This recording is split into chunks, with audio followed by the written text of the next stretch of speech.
Bonjour à tous. Alors, aujourd'hui, petite vidéo un peu différente de d'habitude, car il faut que je vous annonce un truc qui s'est passé il y a quelques jours.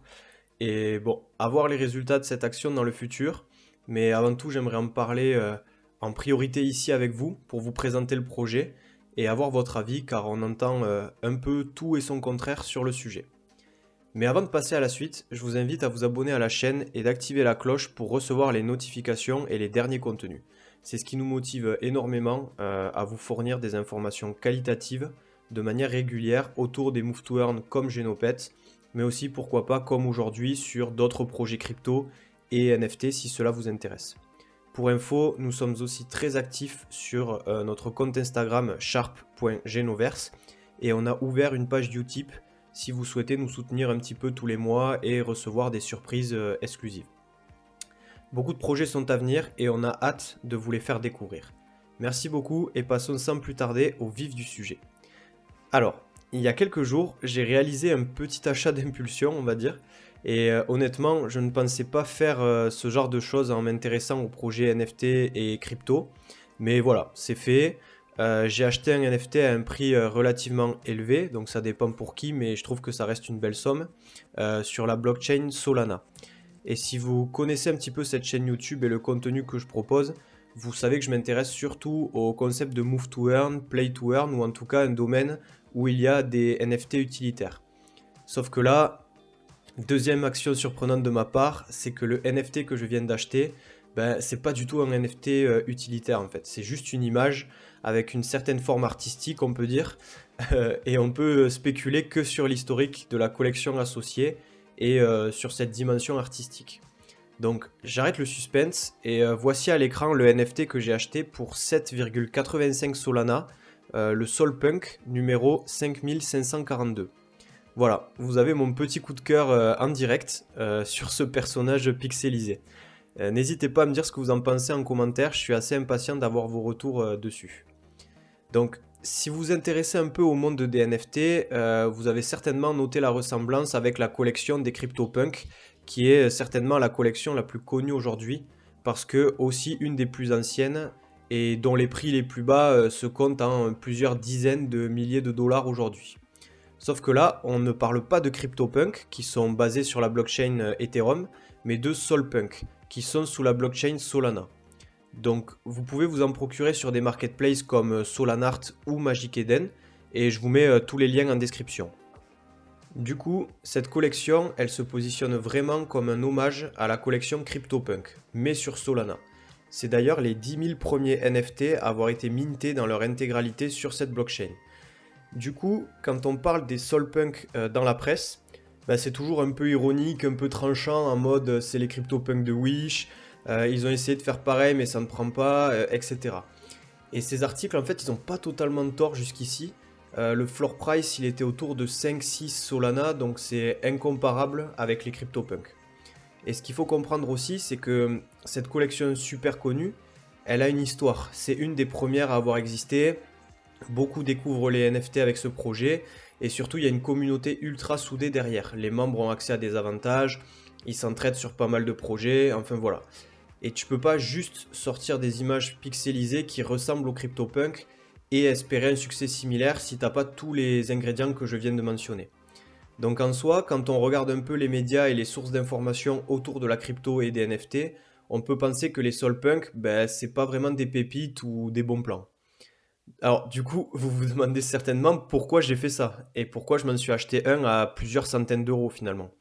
Donc, je vais vous expliquer les différents points qui ont conduit à mon coup de cœur et pourquoi je pense que cette collection va prendre de la valeur dans les mois ou les années à venir.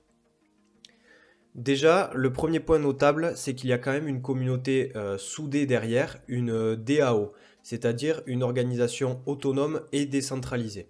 En fait, la collection des Solpunk appartient à ceux qui possèdent un ou plusieurs NFT de la collection. On a une trésorerie et quand quelqu'un achète un Solpunk, les frais de transaction et ceux de la plateforme comme Solanart sont reversés à l'organisation. Il y a un système de vote avec des élus et on doit fréquemment prendre des décisions sur l'utilisation de cet argent. Ça peut être pour développer un site web par exemple, et ça devrait d'ailleurs arriver bientôt, investir dans le marketing et la communication pour faire connaître le projet, ou même pourquoi pas trouver des partenariats ou faire des cadeaux à des détenteurs de Solpunk. Et ça c'est super intéressant parce que c'est pas une entreprise derrière qui cherche à se faire du profit. C'est tous les détenteurs de Solpunk qui cherchent à rentabiliser le fait de posséder un NFT de la collection en se faisant connaître, en débloquant des partenariats ou autres. C'est cool parce que ça favorise le fait de garder ces NFT sur le long terme et ne pas chercher à les vendre rapidement pour empocher quelques euros de plus-value. Parce qu'on va pas se mentir, ce qui fait que parfois une collection ne prend pas de valeur, c'est qu'elle soit facilement accessible et pas trop chère à l'entrée. Donc qu'il y a en fait beaucoup de paper hands qui veulent se débarrasser de leur Solpunk. Là, en créant un groupe, une communauté avec un certain statut et des avantages, ça peut faire monter la valeur et donner envie à des potentiels acheteurs de rejoindre le projet. Ensuite, le deuxième point, c'est la notion de rareté. Votre Solpunk, il a des attributs, une barbe, des lunettes, une certaine coiffure, et ça va lui donner un certain rang. Par exemple, le mien, il est autour du rang 5000, donc en fait en plein milieu de la collection. Et il y a aussi l'aspect esthétique qui peut rentrer en compte. En ce moment, par exemple, on voit une hype assez forte sur les Solpunk qui portent une capuche ou qui ont un masque chirurgical.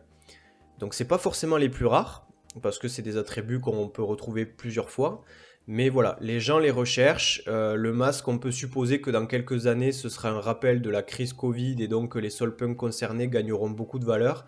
Enfin voilà, après c'est de la spéculation totale, mais il y a ce phénomène qui se passe.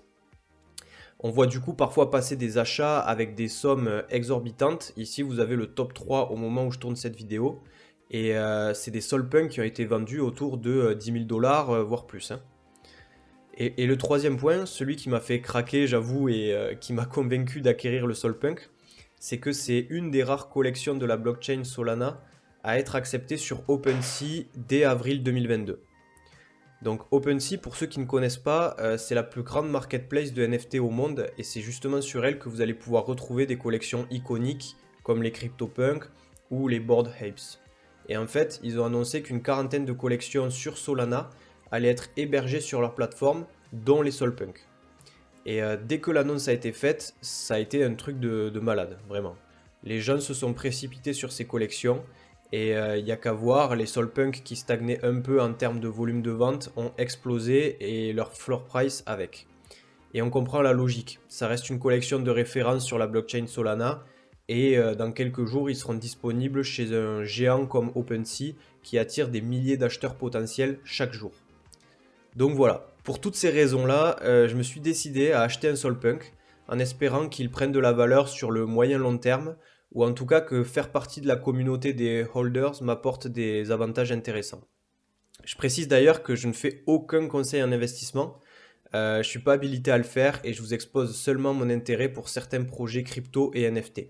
Peut-être que ces Solpunk ne prendront jamais et que même une fois disponibles sur OpenSea, les acheteurs ne les verront que comme des pâles copies des CryptoPunk et du coup leur valeur va stagner inévitablement, voire diminuer progressivement.